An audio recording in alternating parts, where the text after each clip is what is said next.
আসসালামু আলাইকুম। আজকে আমি আপনাদেরকে নিয়ে এসেছি যমুনা নদীর গহীন চরে এই যে কারেন্টের জাল দিয়ে মাছ ধরার যে বাস্তব অভিজ্ঞতা, সেটাই আমি আপনাদের সাথে শেয়ার করব আজকের এই ভিডিওটিতে। দেখেন এই যে আমার চাচাতো ভাই ওরা কিন্তু গতকাল যেই জালগুলো পেতে রেখেছিল, সেই জালগুলো কিন্তু আজকে সকালে এসে নৌকা দিয়ে সেই জালগুলো দেখছে। এখানে দেখেন কিছু মাছ ওরা পেয়েছে। আবার আজকে ওরা কিন্তু অনেকগুলো জাল এখান থেকে উঠাবে। সেগুলো সবই আমি আপনাদের সাথে শেয়ার করার চেষ্টা করব। কারণ এই নদীর একদম একবারে নদীর যে ইটা আরকি, এটা কিন্তু মেইন যে নদী সেটা নয়। দেখেন আপনারা পানি দেখলেই বুঝতে পারছেন এটা কিন্তু কোনো স্রোত নেই। কারণ এটা যমুনা নদীর যে চর আছে সেই চরের যেই ল্যান্ড গুলো একদম নিচু সেই জায়গায় কিন্তু ওরা জালগুলো পেতেছে। অর্থাৎ এখন বর্ষাকাল, এখন যে পানিগুলো এসেছে চরে সেগুলো কিন্তু মূলত কিন্তু যেই জমিগুলো একদম নিচু সেই জমিগুলোতে কিন্তু এসেছে পানি।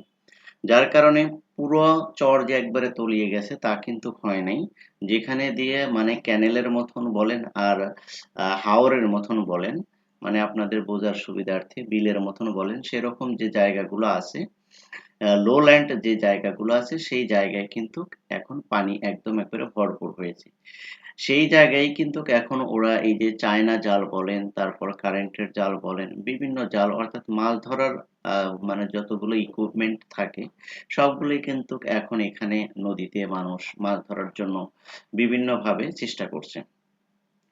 দেখুন নদীতে যে পরিমাণ মানে যে মানে যে কি বলে যে জাল ওরা পাতে আরকি, সেই পরিমাণ মাছ কিন্তু এখনো আসছে না। কারণ প্রপারলি চরটা এখনো একদম একবারে হয়ে যায়নি, তলিয়ে যায়নি। পানি সবেমাত্র আসছে।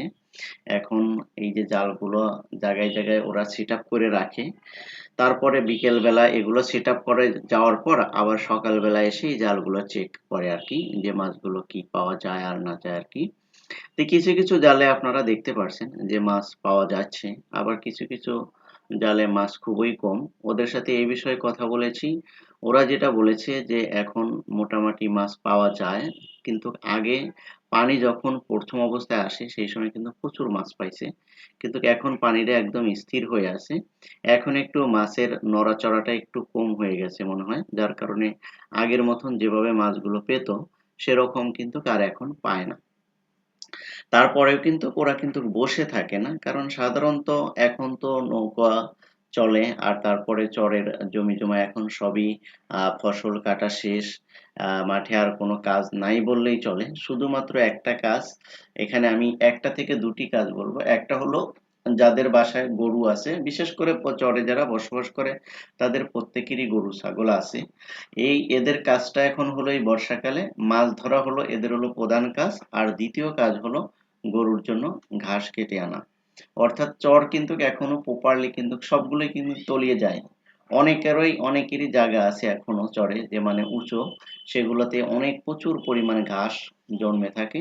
কিছু ঘাস নিজেরা রোপণ করে, আবার কিছু ঘাস মানে যে প্রাকৃতিকগতভাবেই হয়ে থাকে সেগুলো কেটে এনে গরুকে খাওয়ায়। আর এই যে সকাল বিকেল জাল ফেলে মাছ ধরা, আর এগুলো যদি বেশি পরিমাণে যদি মাছ যদি পাওয়া যায় বা মাছ যদি পায়, তাহলে কিন্তু আবার এই মাছগুলো কিন্তু আবার ওপার নিয়ে অর্থাৎ আমাদের গ্রাম সাইডে নিয়ে ওই যে দূর সাইডে যে ইগুলো দেখছেন না, গ্রামগুলো দেখছেন, হ্যাঁ ওটাই কিন্তু আমাদের মেন ল্যান্ড আর কি।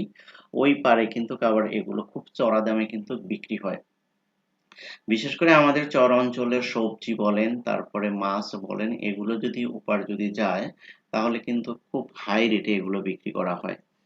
তো দেখেন এই যে ও জালগুলো উঠাচ্ছে, আবার কিছু মাছ দেখেন ছাড়িয়ে কিন্তু ফেলে দিচ্ছে। কেন দিচ্ছে জানেন?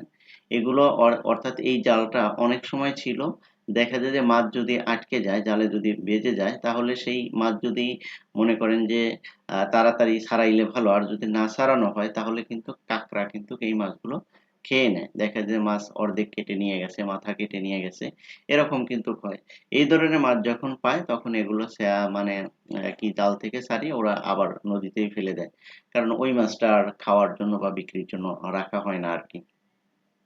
যার কারণে সকালে বিকেল বেলা যদি জালটা যদি করে আসে, সকালবেলা কিন্তু আবার যায় জালটা খুব ভোরে চেক করে। দেখেন ওদের অনেকগুলো জাল, যার কারণে কিন্তু মানে বেলা উঠে গেছে।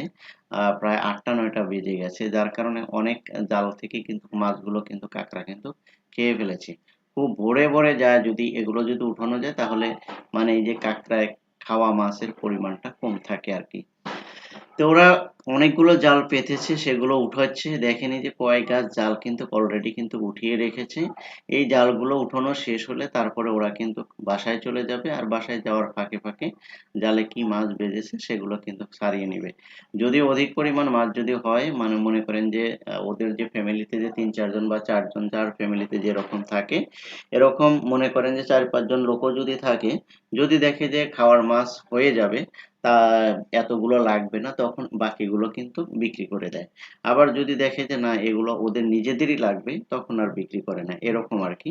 আগে নিজেরা খাবে, তারপরে যদি বেশি হয় তাহলে হয়তোবা বিক্রি করবে, না হয়তো কোনো আত্মীয় স্বজনের বাসায় দিয়ে দিবে, এরকম করে আর কি। প্রফেশনাল ভাবে যে ওরা যে নদী থেকে মাছ মেরে মানে ওদের এটাই করতে হবে এরকম না কিন্তু। মানে মাছ মারা ওদের একটা পেশা, আমি মনে করি ওদের এটা একটা পেশার চেয়ে বা আয়ের উৎস আমি ধরতে পারি। যে বসে আছে এখন কি করবে, বসে থাকার চেয়ে যদি মাছ ধরে যদি নিজের খাওয়াও চলে, আবার যদি বেশি পাওয়া যায় তাহলে আবার বিক্রিও করতে পারে, এখান থেকে আলাদা একটা ইনকামের সোর্স আসে, সেটা খারাপ নয় আর কি। দেখেন এই যে যেই জালগুলো উঠিয়েছিল, সেই জালগুলো কিন্তু এই যে আমার চাচাতো ভাই ও কিন্তু এই যে মাছগুলো ছাড়াচ্ছে। এখন যে যে মাছগুলো আছে সেগুলো এখন ছাড়াবে, ছাড়িয়ে বাসায় যাইতে যাইতে জাল যতটুকু পরিষ্কার করা যায় করে নিবে। তারপরে যখন আবার থাকবে কিছু, অবশ্যই থাকবে, কারণ যাইতে যাইতে সবগুলো জাল করতে পারবে না, ছাড়াতে পারবে না, বাসায় যে এগুলো ছাড়াবে তারপর দেখবে কি পরিমাণ মাছ যদি খাওয়ার বেশি হয়ে যায়, যে খাওয়ার যা লাগবে তার চেয়ে বেশি আছে, তাহলে বিক্রি করে দিবে। এগুলো বাজারে নেওয়ার সাথে সাথে খুব দ্রুতই বিক্রি হয়ে যায়, কারণ চাষের মাছের চেয়ে নদীর এই মাছগুলো খুবই মানে বাজারে চাহিদা, যাওয়ার সাথে সাথেই চড়া দামে বিক্রি করতে পারে, যা বিক্রি নিয়ে ওদের কোনো হ্যাসেল পোহাতে হয় না।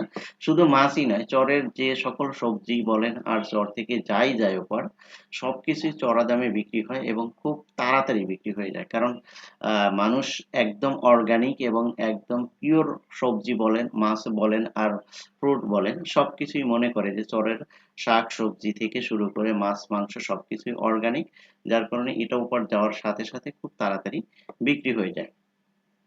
তো আজকে আমি আপনাদের সাথে এই ভিডিওটি শেয়ার করলাম। একটি কথা আমি বারবারই বলে থাকি যে আমরা কিন্তু আমাদের এই যমুনার চর অ্যাগ্রো চ্যানেলে কিন্তু কৃষিভিত্তিক সকল ভিডিও আপলোড করে থাকি, বিশেষ করে প্রকৃতি এবং ফার্মিং, সেই সাথে মাছ ধরার ভিডিও, এগুলো আমি আপলোড করে থাকি।